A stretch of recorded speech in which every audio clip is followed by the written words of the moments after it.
సంవత్సరాల retirements at a time రావడం వల్ల ఉత్పన్నమైన సమస్య కదా ఇది 100%. అయితే సార్ ఇలా ఒక విషయం సార్, ఇది ఇప్పుడు గత బిఆర్ఎస్ ప్రభుత్వము 2021 మార్చి లోపల ఏం చేసిందంటే, సరే తన ఆర్థిక పరిస్థితి దృష్టిలో పెట్టుకున్నదా, లేకపోతే మేనిఫెస్టోలో నేను 3 ఏళ్ళు పెంచుతా అని చెప్పి అన్నందుగా, లేకపోతే ఉద్యోగుల ప్రేమ కొద్దిగా, మొత్తానికైతే మమ్మల్ని 58 నుంచి 61 సంవత్సరాల వరకు మాకు రిటైర్మెంట్ ఏజ్ పెంచింది. అయితే 2021 మార్చిలో డిసిజన్ తీసుకొని 2024 దాకా స్టాగ్నేషన్ అయినాయి, రిటైర్మెంట్ లేవు ఆ ప్రభుత్వం లోపల. కానీ 2021 కంటే బిఫోర్ గా ఎవరైతే రిటైర్మెంట్ అయినరో వాళ్ళకి 1 నెల లోపల వాళ్ళకి రావాల్సినటువంటి డబ్బులు మొత్తం ఇచ్చేసింది. తర్వాత అప్పుడు పెండింగ్ బిల్స్ ఉండలేదు. కాకపోతే సాలరీస్ అనేది 10 తారీఖు 15 తారీఖు దాకా పోయినాయి కావచ్చు, కానీ మాకు పెండింగ్ బిల్స్ అనేది లేదు. రిటైర్మెంట్ అయిన వాళ్ళకు ప్రతి నెల ఏ నెల రిటైర్మెంట్ అయితే ఆ నెల రిటైర్మెంట్ కు ఒక 700 కోట్లను అప్పుడు ఆ ప్రభుత్వం కేటాయించి ఇచ్చింది. ఇస్తూ 2021 మార్చి అసెంబ్లీలో ఒక తీర్మానం చేసి 2024 మార్చి వరకు 3 సంవత్సరాలు పెంచితే ఆ 3 ఏళ్ల కాలం లోపల, ఆ మధ్య కాలం లోపల రిటైర్మెంట్ కాలేదు. తర్వాత 2024 మార్చిలో అంటే ఈ ప్రభుత్వం వచ్చింది. ఈ ప్రభుత్వాన్ని కూడా మేము సేవ చేసినాం. మేము 2023 నవంబర్లో డిసెంబర్లో ప్రమాణ స్వీకారం చేయడం జరిగింది. అదే 2023 డిసెంబర్లో ప్రభుత్వం వచ్చింది సార్. మీది 24 డిసెంబర్ 7వ తారీఖు ప్రమాణ 2023 డిసెంబర్ 7 నాడు గౌరవనీయులు మన రేవంత్ రెడ్డి గారు ముఖ్యమంత్రిగా ప్రమాణ స్వీకారం చేశారు. డిసెంబర్ అయిపోయిన తర్వాత మార్చిలో రిటైర్మెంట్స్ అనేది స్టార్ట్ అయింది సార్. అప్పుడు కొత్తగా వచ్చింది కాబట్టి ఆ మార్చిలో రిటైర్మెంట్ అయిన వాళ్ళు దాదాపు ప్రతి నెల 600 నుంచి 800 మంది కంటే ఎక్కువ ఉండరు. ఈ 600 మందికి దాదాపు 3000 కోట్లు అయితే సరిపోతుంది. అది ప్రభుత్వం తెలుసుకుంటే ఇవ్వచ్చు. కానీ వాళ్ళు ఏం చేసిందంటే, గత ప్రభుత్వం పెంచిందని చెప్పి మా దగ్గర ఇప్పుడు ఈ ఫైనాన్స్ అంటే డబ్బులు లేవు అని చెప్పి ఉద్దేశం కొద్దీ మళ్ళీ ఇంకొకటి, ఇప్పుడు ప్రభుత్వం వాళ్ళు కానీ ప్రభుత్వ పెద్దలు కానీ ఏమంటారంటే, ఒకటేసారి ఈ స్టాగ్నేషన్ అనేది కాదు. ఇది ఇవాళ 25,000 మంది రిటైర్డ్ అయిన ఉద్యోగులు ఒకటిసారి రాలే. ఎప్పుడు వస్తారు ఒకసారి అంటే, ఈ ప్రభుత్వం 58 సంవత్సరాల నుంచి 61 చేసింది కదా. మరి కాంగ్రెస్ ప్రభుత్వం వచ్చిన తర్వాత 61 నుంచి మళ్ళీ 50 చేస్తే ఒకటేసారి అదనంగా వాళ్ళు వచ్చి చేరుతారు. అంటే వాళ్ళకు నేను ఏడు డబ్బులు ఇవ్వాలి, నేను వీళ్ళకి ఏడు డబ్బులు ఇవ్వాలని చెప్పి ఒక క్వశ్చన్ ఉంటది. కాబట్టి అది ఆ బాధ లేదు. ఎప్పుడైతే ఏ నెలలో రిటైర్మెంట్ అయినారో ఆ నెల వాళ్ళకి డబ్బులు ఇవ్వాల్సిందే. ఇందులో ఇంతకుముందు సార్ అన్నట్టు సార్ పూర్తి అవగాహన ఉంది. ఇందులో అన్ని మేము దాచుకున్నటువంటి డబ్బులే. జీపీఎఫ్ కానీ, జిఏఎస్ కానీ, టిహెచ్ఎల్ఏ కానీ, లీవ్ ఎన్కాష్మెంట్ కానీ, ఇవన్నీ మేము ప్రతి నెల కూడబెట్టుకున్నటువంటి డబ్బులే. తర్వాత ఈ మా డబ్బుల్ని మా బేసిక్ నుంచి అమ్ముకొని కమిటేషన్ అంటే ప్రభుత్వాన్ని మేము శాలరీ అయితే మాకు ఇచ్చే డబ్బులే. వాళ్ళు మా సేవలు గుర్తించి ప్రభుత్వం న్యాయపరంగా రావాల్సింది ఒక గ్రాట్యుటీ 16 లక్షలు మాత్రమే ప్రభుత్వం ఇచ్చేది. దీన్ని ఏం చేసినంటే, 1 నెలలో రాగానే ఆ నెలకి ఇచ్చేస్తే 2వ నెల ప్రాబ్లం ఉండపు, 2వ నెలలు ఇచ్చేస్తే 3వ నెల ప్రాబ్లం ఉండపు. ఇట్లా 25 నెలలు దీన్ని పెండింగ్ పెట్టడం వల్ల వాళ్ళ 25,000 మంది రిటైర్మెంట్ అయ్యి, ఒక 300 మంది చనిపోయి, ఒక 1500 మంది అనారోగ్యం పాలై, ఇప్పటికీ కూడా నిన్నటి చాలా మంది డబ్బులు పడతా అంటే చాలా మంది ఆందోళన చెందుతా ఉన్నారు. ఏమని ఆందోళన చేస్తారంటే, ఇవాళ అడ్వకేట్ దగ్గర చిన్న అడ్వకేట్లు చేస్తారంటే, ఈ ప్రభుత్వం ఇంకా 2 ఏళ్ళైనా ఇచ్చినట్లేదు, మరి మీరు 5% ఇస్తారా, 3% ఇస్తారా, మరి కేసు వేయన్నా చెప్పంటే వీళ్ళందరూ ఆందోళన బాట పడతాను. అయ్యో డబ్బులు వస్తాయా లేవా, మరి అడ్వకేట్ మనం ఇచ్చే కాడికి ఇద్దామా, 25,000 ఇద్దామా, 50,000 ఇద్దామా, కేసు ఫైల్ చేద్దామా అని ఒక ఆందోళన పడ్డారు. నేను ఒకటే ప్రభుత్వాన్ని కొడుతున్నా, మేము ప్రభుత్వం మీద గౌరవంతో, ప్రభుత్వం మీద నమ్మకం కొద్దీ 2024 మార్చి నుంచి మేము కేసు వేయనటువంటి పరిస్థితి, కోర్టు మేము ఆశ్రయించేటువంటి పరిస్థితి. మరి ఇవాళ ఈ నిన్నటి నుంచి 9 తారీఖు నుంచి ఎవరైతే డబ్బులు ఇవ్వాలో అది కూడా దాదాపు ఇంకా మొత్తం క్లియర్ కాలేదు, అందరికి రాలేదు, అవి వస్తా ఉన్నాయి. మరి దీన్ని దృష్టిలో పెట్టుకొని గౌరవనీయులు హైకోర్టు జడ్జి గారు మా సమస్యను సుమోటోగా తీసుకోవాలి. సుమోటోగా తీసుకొని 25,000 మందికి మీరు ఇప్పటి వరకు 2,000 మందికో 3,000 మందికో ఇచ్చి ఉంటారు, ఇంకా 20,000 మందికి మీరు ఎప్పుడు డబ్బులు ఇస్తారని చెప్పి గౌరవనీయులు హైకోర్టుగా జడ్జి గారు సుమోటోగా తీసుకొని ప్రభుత్వానికి నివేదిస్తే తప్ప ఈ డబ్బులు రావని చెప్పి మేము అనుకుంటున్నాం. కానీ మేమైతే కోర్టు చుట్టూ పరిగెత్తాల్సిన పరిస్థితి, కోర్టులో మేము కేసు వేయలేనటువంటి పరిస్థితి, డబ్బులు రాక ఆందోళన చెందుతున్నటువంటి పరిస్థితి జరుగుతూ ఉన్నది. ఇంకొకటి మిత్రులు అన్నారు, ఇప్పుడు బడ్జెట్ కేటాయించాలన్నారు. 2023-24 లోపల రిటైర్మెంట్ సంబంధించిన వాళ్లకు 16,842 కోట్లు బడ్జెట్ కేటాయించారు. ఎప్పుడంటే కాగ్ రిపోర్ట్ చెప్పింది. అదేవిధంగా 2024-25 లోపల 11,000 కోట్ల పైచీలకు డబ్బులు ఆల్రెడీ రిటైర్మెంట్ వాళ్ళకని చెప్పారు. ఈ డబ్బులన్నీ ప్రభుత్వం ఏం చేసింది అంటే సంక్షేమ పథకాలు వాడుకున్నది. జీపీఎఫ్లో మేము ప్రతి నెల దాచుకున్నటువంటి డబ్బుల్ని మా ప్రమేయం లేకుండా మా అకౌంట్ క్లోజ్ చేసి అంటే మాకు ఉన్నంతసేపు మాకు 8% ఇంట్రెస్ట్ ఇందాక నా మాట అంటేనే శ్రీనివాస్ గారు అలా చాలా చేస్తుందా, అలా చేయరు ప్రభుత్వం, అట్లా చేయదు అంటున్నారు. ఇప్పుడు నేను జీపీఎఫ్ లో డబ్బులు దాచుకుంటే నా అకౌంట్ లో ఉన్నప్పుడు డబ్బులు నాకు ఎంత అంటే బ్యాంక్ ఇంట్రెస్ట్ నాకు జీపీఎఫ్ ఇస్తుంది. ఇప్పుడు 2 years బ్యాక్ నా అకౌంట్ క్లోజ్ చేసి ప్రభుత్వానికి సరెండర్ చేసింది. అంటే ఈ 2 years లోపల నాకు రావాల్సిన జీపీఎఫ్ మీద ఇంట్రెస్ట్ అనేది రాదు, నాకు డబ్బులు కూడా వస్తలేవు. కాబట్టి ఈ డబ్బులు ఇవాళ ఎట్లా తయారైందంటే ఇంకొక విషయం సార్, ఇవాళ 25,000 మంది సుమారుగా రిటైర్మెంట్ అయితే మా ప్లేస్ లో కొత్త వాళ్ళు రిక్రూట్ కాలేదు. కాబట్టి మేము మా సాలరీ లోపల మేము పనిచేస్తున్నప్పుడు వర్కింగ్ లో ఉన్నటువంటి సాలరీ లోపల ఇవాళ మేము 40% మేము పెన్షన్ తీసుకుంటున్నాం, 60% జీతాలు ఇవాళ ప్రభుత్వం దగ్గర ఉన్నాయి. కాబట్టి ఇవాళ ప్రభుత్వం డబ్బులు లేవని కాదు, 60% ఆఫ్ ది సాలరీస్ ఇవాళ ప్రభుత్వం దగ్గర ఉన్నాయి, ఇవి కూడా ఇవ్వచ్చు. ఇంకొక విషయం ఏంటంటే రెగ్యులర్ ఎంప్లాయీస్ ఇప్పుడు ప్రతి నెల జీపీఎఫ్ రిడక్షన్ చేస్తా ఉన్నారు, కంటిన్యూ అవుతున్నది. ఆ ప్రతి నెల జీపీఎఫ్ అనేది వాళ్ళు ఇప్పుడే తీసుకోరు కదా, వాళ్ళు కూడా రిటైర్మెంట్ దాకా అవుతారు కదా మాలాగానే, అట్లాగా ఆ డబ్బుల్ని కూడా మాకు అడ్జస్ట్మెంట్ చేసే ఆస్కారం ఉన్నది. మొత్తానికి ప్రభుత్వం కనుక మాకు ఇవ్వాలని ఒక ఆలోచన ఉంటే, ఇవ్వాలని ఒక మంచి మనసు ఉంటే ఇది మాకు ఇవ్వడం పెద్ద సమస్య ప్రభుత్వానికి లేదు. ఎందుకంటే మేము అడిగింది 1,000 కోట్లు కాదు, 10,000 కోట్లు అనేది వాళ్ళు 25,000 మందికి ఇస్తారు. మేము ఉచితాలు అడుగుతలేము, ఇంకా వేరే అడుగుతలేము, మా డబ్బులు మాకు ఇవ్వని చెప్పి అడుగుతున్నాం. కాబట్టి ఈ ప్రభుత్వానికి ఇది సమస్య కాదు. ప్రభుత్వం మనసు మీద తీసుకొచ్చుకొని ఇప్పటికైనా రిటైర్మెంట్ వాళ్ళను ఇబ్బంది పెట్టద్దు, వాళ్ళ చావులకు గురి కాకుండా ఉండాలి, వాళ్ళు చనిపోకుండా వాళ్ళందరూ నా బిడ్డలు లాంటి వాళ్ళని చెప్పి గౌరవనీయులు ముఖ్యమంత్రి గారు అనుకుంటే మాకు విత్ ఇన్ షార్ట్ పీరియడ్ లోపల అందరికి ఏకమొత్తంగా చెల్లించినట్టయితే నెక్స్ట్ మంత్ నుంచి చూడ వరకు ప్రాబ్లం ఉండదు. ఏ మంత్ ఆ మంత్ ఇచ్చేస్తే ఏ ప్రాబ్లం ఉండదు సార్. దయచేసి మరి ఇప్పుడు ఏంటి, మరి మీరు కూడా కోర్టులను ఆశ్రయించే అవకాశం ఉందా లేకపోతే ఏంటి? మరి ఇప్పటికీ నేనైతే గౌరవనీయులు ముఖ్యమంత్రి గారి మీదనే నమ్మకం ఉన్నది, గౌరవం ఉన్నది, వారు ఎప్పుడైనా ఇస్తారని. కానీ 2025 వాళ్ళకి వచ్చి 24 వాళ్ళు రాకపోయేసరికి మనసంతా ఆవేదన చెందుతా ఉన్నది.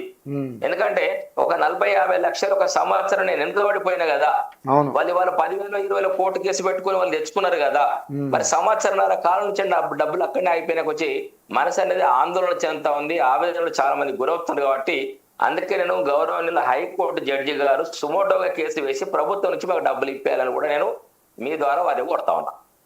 రైట్ సార్, ఫైనల్గా చెప్పండి, వాళ్ళ అభిప్రాయం అయితే చెప్పేశారు, మరి మీరేంటి, మరి వాళ్ళకి ఏ రకంగా అండగా ఉంటారు ఏంటి, ఒకసారి మళ్ళీ మీరు కూడా ఫైనల్గా చెప్పండి. చంద్రమౌళి గారు న్యాయబద్ధంగా పద్ధతి ప్రకారం చేస్తున్నారు. మరొక మాట ఏమన్నారంటే సుమోటోగా కోర్టు తీసుకోదు, కోర్టు సుమోటోగా తీసుకోదు, బట్ సుమోటోగా తీసుకోదు, ఫైనాన్స్ సంబంధించినటువంటి ఆస్పెక్ట్ కాబట్టి సుమోటోగా తీసుకోదు. కాకపోతే మీరు కోర్టు ఇవన్నీ ఆలోచించే బదులు మీరు ఒక పర్ఫెక్ట్ రిప్రజెంటేషన్ అంటున్నారు, ఇంకా మా ప్రభుత్వం మీద నమ్మకం ఉందంటున్నారు కదా, perfect representation selected people interview తీసుకొని మీరు పార్టీ గారిని కలవండి, కలిస్తే మీకు ఆల్రెడీ మీరు కలవకపోయినా సమస్య పరిష్కారం అవుతుంది. అంటే మీకు సాటిస్ఫాక్షన్ ఉండడం కోసం మీరు మన ఉప ముఖ్యమంత్రి గారు ఆర్థిక శాఖ మార్చినటువంటి పట్టి విక్రమార్క గారి దగ్గర టైం తీసుకొని కలవండి, కలిస్తే ఖచ్చితంగా మీకు క్లారిటీ వస్తుంది, మీకు రావాల్సిన షెడ్యూల్. ఎందుకంటే ఫైనాన్స్కి సంబంధించిన విషయాలు వారు అనేకం చెప్పినారు, 60% ఆఫ్ ది శాలరీ ఆల్రెడీ అక్కడ ఉన్నది. అండ్ జీపీఎఫ్లో కూడా ఇప్పుడు ఉన్నటువంటి కొత్త ఎంప్లాయీస్ కానీ ఉన్న ఎంప్లాయీస్ కానీ కూడా పెడుతున్నారంటే ఈ అంశాలన్నీ కూడా వాళ్ళకి తెలియకుండా ఉండదు. ఇంకోటి సార్, నిజంగానే ఉద్యోగులకు డబ్బులు ఎక్కువ, జీతాలు 20 రూపాయలు ఎక్కువ చెల్లిస్తుండడానికి వీళ్ళని రీప్లేస్ చేయలేదంటే కదా సార్, ఇంకా కొత్త ఉద్యోగాలు ఇప్పుడు 20,000 మంది రిటైర్ అయినరు, ఆ ఉద్యోగాలు ఇంకా ఫుల్ఫిల్ అవ్వకపోవచ్చు, కానీ 60,000 ఉద్యోగాలు కొత్త వాళ్ళని తీసుకున్నాం కదా, 60,000, 67,000 ఉద్యోగాలు కొత్త వాళ్ళ రిక్రూట్మెంట్ అయింది కదా కాంగ్రెస్ ప్రభుత్వం వచ్చిన తర్వాతనే, 67,000 అయింది కదండి. డిఎస్సి 10-11,000 కావచ్చు, మిగిలినవి కావచ్చు, అంతకుముందు వాళ్ళు ఇచ్చిపోయిన నోటిఫికేషన్స్ 60,000 మందికి వస్తే మరి వాళ్ళకు కూడా శాలరీస్ ఇవ్వాల్సిందే కదా. ఇప్పుడు ఒకటి ఏంటంటే ఇమీడియట్ వీళ్ళు రిటైర్ అయినట్టు వాళ్ళు అనేది ఏంటంటే, ఇప్పుడు కూడా ఇన్ని ప్రభుత్వాలు వచ్చినాయి, మాకు ఎప్పుడు ఇటువంటి పరిస్థితి రాలేదు, ఈ రేవంత్ రెడ్డి గారి ప్రభుత్వం కావాలని మేము తెచ్చుకున్నాం అని మీరు బాధపడుతున్నారు. అడగండి, మీ ముందే ఉన్నారు, మీరు అనలేదా మాట చెప్పండి. రేవంత్ రెడ్డి గారు ఇప్పుడు 3 సంవత్సరాలు ఎనాన్స్ చేయడం బట్టి ఫస్ట్ ఉత్పన్నమైన సమస్య, అప్పుడే కొత్తగా ప్రభుత్వం అయింది సార్. 35-40 సంవత్సరాలు మేము ఉద్యోగంలో ప్రభుత్వాన్ని సేవ చేసినాం, ప్రభుత్వాలకు ఒక మంచి పేరు తీసుకొచ్చినాం, ఒక న్యాయబద్ధంగా న్యాయంగా ప్రజాస్వామ్యంలో ఒక మంచి విలువలతో కూడినటువంటి ఉద్యోగంలో వండుకుంటూ వాళ్ళ ప్రజాస్వామ్య విలువలు కాపాడినటువంటి మేము మరి 35-40 సంవత్సరాలు అనేక ప్రభుత్వాలను చూసినాం. 35-40 సంవత్సరాల లోపల రిటైర్మెంట్ వాళ్ళకు వచ్చినటువంటి డబ్బులు చూసినాం, వాళ్ళ ఆనందాన్ని కూడా చూసినాం. కానీ ఏ దేశంలో ఏ రాష్ట్రంలో లేకుండా ఇవాళ ఈ రిటైర్మెంట్ అయిన వాళ్ళు డబ్బులు ఉంచుకోవడం దారుణం సార్. ఎందుకంటే మేము ఎన్నో ఆశలు పెట్టుకుంటాం, నాకు 50 లక్షలు వస్తుంది నేను ఇల్లు కట్టుకుంటా, లేకపోతే 50 లక్షలు వస్తుంది ఒక బిడ్డ పెళ్లి చేస్తా, 50 లక్షలు వస్తుంది కొడుకు జాబ్ లేదైనా సెటిల్మెంట్ చేస్తా, లేదైనా బాకీలను మేము ఆలోచనలో ఉంటాం. మేము రిటైర్మెంట్ కాగానే ఇంత డబ్బు వస్తుంది, ఈ డబ్బుతో ఇవాళ ఏమైంది మా పరిస్థితి అంటే మాకు ఇవాళ అప్పు పుట్టరిస్తలేరు, వీళ్ళకి డబ్బులు వస్తలేవు కదా, వీళ్ళకి ఇంకా ఏడాదైనా రాదు, 1 లక్ష రూపాయలు ఇవ్వమంటే కూడా ఇవ్వరు, ఈయన రిటైర్మెంట్ అంటే 1 లక్ష రూపాయలు ఇస్తే డబ్బులు రావని మాకు అప్పు పుట్టనేటువంటి పరిస్థితి ఉన్నది. వాళ్ళు మీరు ఇచ్చేటువంటి పెన్షన్ కంటే ఎక్కువ మేము ఈఎంఐలు కడతాం. ప్రభుత్వం నుంచి మాకు ఎంత పెన్షన్ వస్తుందో ఆ పెన్షన్ అమౌంట్ కంటే ఎక్కువ మేము ఈఎంఐలు కడతాం. ఈఎంఐలు కట్టి రోజు రోజుకు ఆవేదన చెందుతాను, ఆలోచనలో పడతాను, ఎవరిని అప్పు అడగాలి, ఎవరు ఇవ్వాలి, ఎవరు ఇస్తలేరు కదా. ఇవన్నీ ఇప్పుడు గౌరవనీయులు పేర్కొన్నట్టు బట్టి విక్రమార్క గారికి పూర్తి సమాచారం తెలుసా, ముఖ్యమంత్రి గారు కూడా తెలుసు, ఎంతమంది చనిపోయారు, ఎంతమంది హాస్పిటల్లో ఇబ్బందులు పడతారు.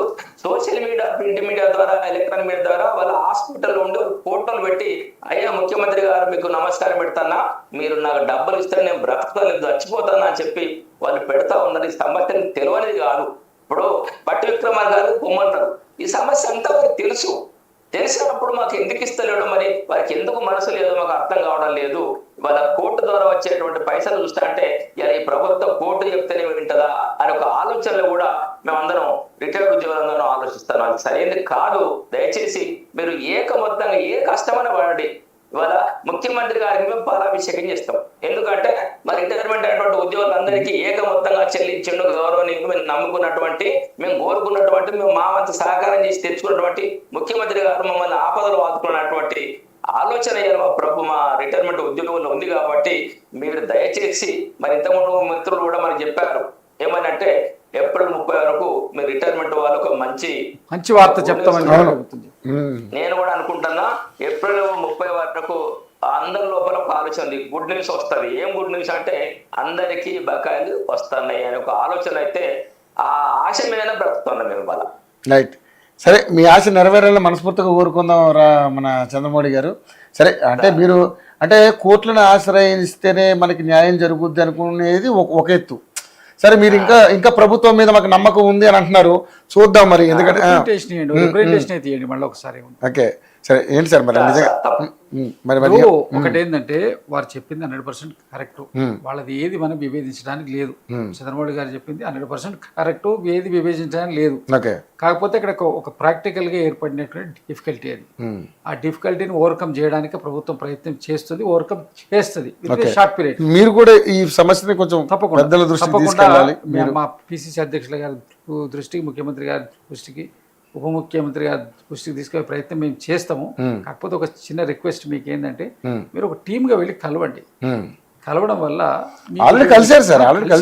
మళ్ళీ ఇప్పుడు వీళ్ళకి వచ్చింది కదా, కోర్టు అమౌంట్ వేసింది, మేము మీ నమ్మకం మీద ఉన్నామండి, మాకు కొంచెం న్యాయం చేయండి అని చెప్పి ఇప్పుడు అడగండి అమ్మేన పెట్టదనే సామెత. ఒక మీరు మా సొమ్ము ఎందుకు మేము అడగాలి, వాళ్ళ హక్కు కదా, వాళ్ళ హక్కునే మీరు మళ్ళీ అడిగించుకునేదాకా ఎందుకు అనేది మాట.